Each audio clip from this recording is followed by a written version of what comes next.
Matplotlib. So data விஷுவலைசேஷனோட ஒரு பவர்ஃபுல்லான library தான் வந்து மேட்ப்ளாட்லிப்னு சொல்லுவாங்க. இந்த மேட்ப்ளாட்லிப் மூலமாக வந்து நாம் நிறைய கிராஃபிக்கல் ஃபார்மேட்டில் பார்க்கலாம்.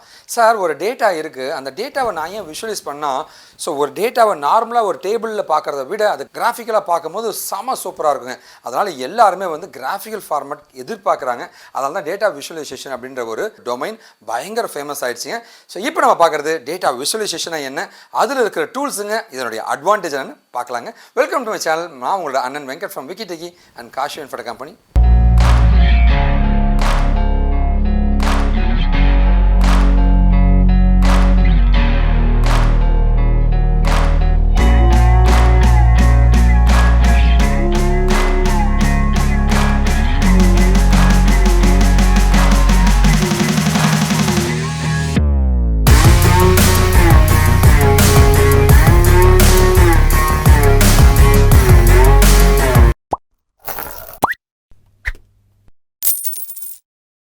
ஹலோ எவ்ரிவன், இன்றைக்கி நம்ம டேட்டா விஷுவலைசேஷன் அப்படின்னா என்னென்னு தான் பார்க்க போகிறோம். ஸோ டேட்டா விஷுவலைசேஷன் அப்படிங்கிறது நம்ம ஒரு நியூமரிக்கல் டேட்டாவை கிராஃபாக ரெப்ரசன்டேட் பண்ணுறது தான் கிராஃபிக்கல் ரெப்ரசன்டேஷன் அப்படின்னு நம்ம சொல்லுவோம். அப்படி ரெப்ரசன்டேட் பண்ணும்போது அங்கே இருக்கக்கூடிய டேட்டாஸை நம்மளால் ஈஸியாக அண்டர்ஸ்டாண்ட் பண்ணிக்க முடியும். எக்ஸாம்பிளுக்கு இங்கே நம்மக்கிட்ட 2 காலம்ஸ் இருக்குது. ஒரு காலமில் சில பர்சன்ஸோட நேம் இருக்குது, இன்னொரு காலமில் அந்த ஒவ்வொரு பர்சனும் எவ்வளோ பிஸ்கெட்ஸை சேல் பண்ணியிருக்காங்க அப்படிங்கிற ரிப்போர்ட் நம்மக்கிட்ட இருக்குது. அப்போது அதை நீங்கள் நம்பர்ஸாக பார்க்குறத விட அதை நம்ம ஒரு பார் சார்ட்டாக பார்க்கும்போது நமக்கு இன்னுமே ஈஸியாக அண்டர்ஸ்டாண்ட் ஆகும். அதாவது இங்க அனிதா எவ்வளவு பிஸ்கெட் சேல் பண்ணிருக்காங்க, மீனா எவ்வளவு பிஸ்கெட் சேல் பண்ணிருக்காங்கன்றதை நம்மளால ஈஸியா அண்டர்ஸ்டாண்ட் பண்ணிக்க முடியும். ஏன் டேட்டா விஷுவலைசேஷன் நமக்கு தேவைப்படுது அப்படிங்கறத பார்க்கலாம். ஸோ டேட்டா விஷுவலைசேஷன் அப்படிங்கிறது நம்ம அங்க இருக்கக்கூடிய டேட்டாஸை கிளியரா அண்டர்ஸ்டாண்ட் பண்ணிக்கிறதுக்காக தான் முக்கியமா யூஸ் ஆகுது. அப்படி கிளியரா அண்டர்ஸ்டாண்ட் பண்ணும்போது அங்க இருக்கக்கூடிய பேட்டர்ன்ஸை நம்மளால ஈஸியா ஐடென்டிஃபை பண்ணிக்க முடியும். அதாவது எப்போ அப் ஆச்சு, எப்போ டவுன் ஆச்சு அப்படிங்கிற பேட்டர்ன்ஸை நம்மளால ஈஸியா ஐடென்டிஃபை பண்ண முடியும். அப்படி ஐடென்டிஃபை பண்ண பேட்டர்ன்ஸை நம்மளால ஈஸியா கம்யூனிகேட்டும் பண்ண முடியும். அந்த கிளைண்ட்ஸ் யார் நம்ம கிட்ட அந்த ப்ராஜெக்ட் கொடுத்தாங்களோ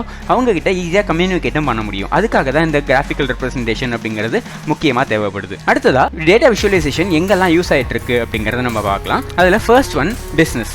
ஸோ பிஸ்னஸில் ஒரு பர்சன் நம்மக்கிட்ட வந்து அவங்களோட பிஸ்னஸில் எந்த ப்ராடக்ட்ஸ்லாம் அதிகமாக சேலாக இருக்குது, எந்த ப்ராடக்ட்ஸ்லாம் கம்மியாக சேலாக இருக்குது, ஸோ இந்த மாதிரியான ஒரு ரிப்போர்ட்லாம் ஜென்ரேட் பண்ணி கொடுங்க அப்படின்னு கேட்குறாங்கன்னா அந்த ரிப்போர்ட்ஸை நம்ம நம்பர்ஸாக கொடுக்கறதுக்கு பதிலாக ஒரு பார் சார்ட்டாவோ இல்லை பை சார்ட்டாவோ கொடுக்கும்போது அவங்களால ஈஸியாக அதை அண்டர்ஸ்டாண்ட் பண்ணிக்க முடியும். ஸோ அந்த இடத்துல பிஸ்னஸ்லையும் ஹெல்த் கேர் செக்டரை பொறுத்த வரைக்கும் அந்த பேஷண்ட்டோட டிசீஸ் எவ்வளோ வந்து அதிகமாகிட்டு இருக்கு, எவ்வளோ கம்மியாகிட்டு இருக்கு அவங்க டயக்னோசிஸ் பண்ண அப்படிங்கிறது எல்லாத்தையுமே நம்ம விஷுவலாக ரெப்ரசன்டேட் பண்ணும்போது அது அந்த பேஷண்ட்டுக்கும் புரியும், டாக்டர் ஈஸியாக அண்டர்ஸ்டாண்ட் பண்ணிக்க முடியும். ஸோ அந்த இடத்துலையுமே நமக்கு டேட்டா விஷுவலைசேஷன் அப்படிங்கிறது தான் யூஸ் ஆகுது.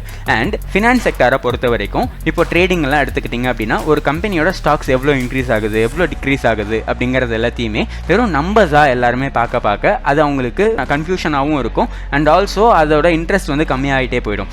ஆனால் அதையே இப்போ ட்ரேடிங் எடுத்துக்கிட்டிங்கன்னா அங்கே ஃபுல்லாகவே கிராஃப்ஸாக தான் உங்களுக்கு இருக்கும். ஒரு பார் கிராஃப், அந்த பாக்ஸ் பிளாட் எல்லாமே இருக்கும். அதை யூஸ் பண்ணி தான் நீங்கள் அந்த இடத்துல எப்போல்லாம் டவுன் ஆயிருக்கு அந்த ஸ்டாக்கு, எப்போல்லாம் அப் ஆயிருக்கு அப்படிங்கிறத பார்ப்பீங்க. ஸோ இந்த மாதிரியான ஃபினான்ஸ் செக்டர்ஸ்லையும் இந்த டேட்டா விஷுவலைசேஷனுக்கான நீட் வந்து ரொம்பவே அதிகமாக இருக்குது. ஸோ இப்போது டேட்டா விஷுவலைசேஷனில் என்னென்ன டைப்ஸ் இருக்குது அப்படிங்கிறதுல சிலதை பார்க்கலாம்.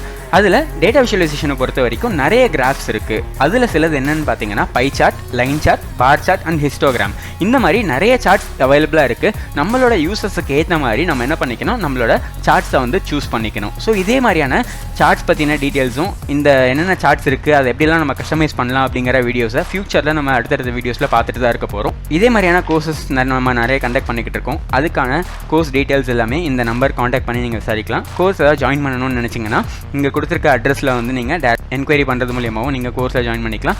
அண்ட் உங்களுக்கு ஏதாவது queries இருக்குன்னா இந்த இன்ஸ்டாகிராம் பேஜை ஃபாலோ பண்ணிவிட்டு அங்கே நீங்கள் மெசேஜ் பண்ணலாம். ஆர் இந்த மெயில் ஐடிக்கு நீங்கள் மெயிலுமே பண்ணலாம். நம்ம KaaShiv InfoTechல நிறைய கோர்சஸ் அவைலபிளாக இருக்குது. எக்ஸாம்பிளுக்கு .NET, Java, data science, AI அப்படிங்கிற நிறைய கோர்சஸ் அவைலபிளாக இருக்குது.